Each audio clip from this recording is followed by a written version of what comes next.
Hello guys, welcome back to my channel kitchen queen. আজ আমরা আবার চলে এসেছি অনেক দিন পর আমার চ্যানেলে একটা নতুন ভিডিও নিয়ে। আজ আমি যে রেসিপিটা বানাবো এটার নাম হচ্ছে ভেজিটেবল এগ পিৎজা। এটা খুব সহজে ঘরেই বানিয়ে নেওয়া যায়। তো তার জন্য এখানে লাগবে একটা বড় পেঁয়াজ কুচি করে কেটে নেওয়া, একটা বড় শসা এখানে কুচি করে কেটে নিয়েছি, একটা মাঝারি মাপের টমেটো বড় করে কেটে নেওয়া, অল্প লঙ্কা যতটা আপনারা ঝাল খাবেন, আর একটু গাজর। আপনারা চাইলে গাজরটাকে একটু হালকা সটে করে নিতে পারেন, কারণ গাজর তো অনেক সময় শক্ত হয়। আর এখানে আমরা ইউজ করছি 2টো ডিম। তো এটাকে আপনারা একটা ডিমও নিতে পারেন, আবার 3টে ডিমও নিতে পারেন। এখানে আমরা অল্প বড় হাতা 3 হাতা মতো ময়দা নিয়ে নিয়েছি, 3 থেকে 4 হাতা মতো। এর মধ্যে একটু গোলমরিচ গুঁড়ো, চিলি ফ্লেক্স দিয়ে, নুন দিয়ে বাকিটাকে আমরা ফেটিয়ে প্রসেসিং করব। এখানে আমরা ময়দার মধ্যে 2টো ডিম ফেটিয়ে দিয়েছি। এবার আমরা এখানে অল্প পরিমাণ মতো নুন দিয়ে দেবো, আর আমরা এখানে যতটা পরিমাণ মতো ঝাল খাবেন ততটা পরিমাণ মতো চিলি ফ্লেক্স দেবো, অল্প পরিমাণ মতো গোলমরিচ গুঁড়ো দিয়ে দেবো। দিয়ে এই ব্যাটারটাকে আগে ভালো করে মিশিয়ে নেব। আমরা এখানে ব্যাটারটা রেডি করে নিয়েছি। তো এর কনসিস্টেন্সিটা কতটা পরিমাণ মতো হবে আমি আপনাদের জাস্ট দেখিয়ে দিচ্ছি। এই এতটা পরিমাণ মতো থিকনেস থাকতে হবে। আপনারা চাইলে আর একটু লিকুইড বা আরেকটু মোটা করতে পারেন, কিন্তু এতটা পরিমাণ হলেই খুব ভালো হয়। এরপর এর মধ্যে আমরা সব ভেজিটেবলসগুলো দিয়ে দেবো। আমরা সব ভেজিটেবলসগুলো দিয়ে ভালো করে মিশিয়ে নিয়েছি।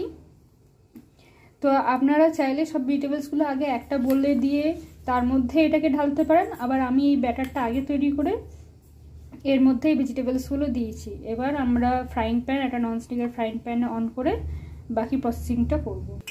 আমরা এখানে একটা ননস্টিকের ফ্রাইং প্যানে রিফাইন্ড অয়েল গরম করে নিয়েছি। এরপর আমরা এর মধ্যে ব্যাটারটা দিয়ে দেবো। ব্যাটারটাকে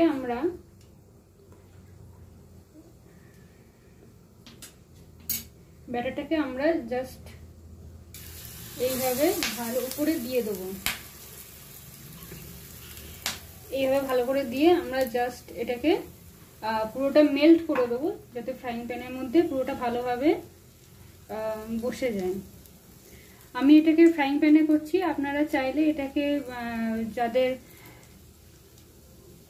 যাদের মাইক্রোওভেন আছে তারা মাইক্রোওভেনে 180 ডিগ্রি সেন্টিগ্রেড তাপমাত্রায় 10 মিনিট এটাকে ঢুকিয়ে দিয়ে ওপরে চিজ ছড়িয়ে একবারেই ঢুকিয়ে দিতে পারেন। আমি এটা ফ্রাইং প্যানে করছি। ফ্রাইং প্যানের প্রসেস হচ্ছে এইটা। এর ওপর এবার থেকে চিজ দিয়ে দিতে হবে। আমরা এইভাবে ঢাকা দিয়ে কিছুক্ষণ ওই প্রায় 5 মিনিট মতো রাখবো। তারপরে উল্টে দিয়ে আবার চিজ দিয়ে আবার কিছুক্ষণ, যতক্ষণে চিজটা গলে যাচ্ছে ততক্ষণ আবার ঢাকা দিয়ে রাখতে হবে।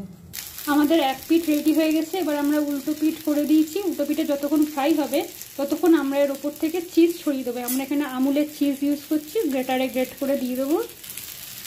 আমরা এবার এখানে ভালো করে গ্রেটারে আমরা এই চিজটা স্লাইস করে, আমরা এখানে আমুলের চিজটা ইউজ করছি। আপনারা চাইলে মোজারেলা চিজটাও ইউজ করতে পারেন। মোজারেলা চিজটা খুব ভালোভাবে মেল্ট হয়, কিন্তু যারা মোজারেলা পাবেন না তারা ব্রিটানিয়া চিজ বা এই আমুলের চিজ, এই কিউব চিজটা আপনারা ইউজ করতে পারেন।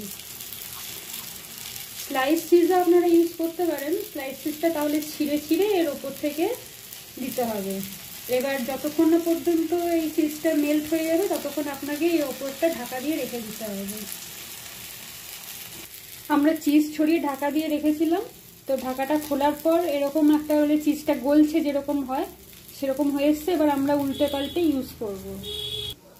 আমাদের ভেজিটেবল এগ পিৎজা প্রায় রেডি হয়ে গেছে।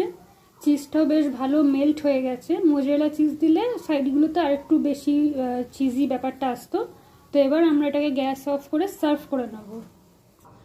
যেহেতু এটা ভেজিটেবল পিৎজা, তো সেই জন্য আমরা এটাকে পিৎজা কাটার দিয়ে এই স্লাইসগুলো করে নিয়েছি পিৎজার মতো করে, যাতে স্লাইসি ভাবটা চলে আসে। এতে বাচ্চাদের এটার জন্য খুব ভীষণ হেলদি একটা খাবার। আর আমরা এটাকে ওভেন থেকে নামিয়ে ধনেপাতা দিয়ে একটু ডেকোরেশন করে নিয়েছি। আপনারা চাইলে ছোটো ছোটো পার্সলে পাতাও ইউজ করতে পারেন। তো এটা ভীষণ সুস্বাদু পুষ্টিকর একটা খাবার বাচ্চাদের জন্য। বাচ্চাদেরকে টিফিনে চটজলদি করে দেওয়ার জন্য খুব উপকারী একটা জিনিস। বাচ্চাদের এটা খেতে প্রচণ্ড ভালো লাগবে।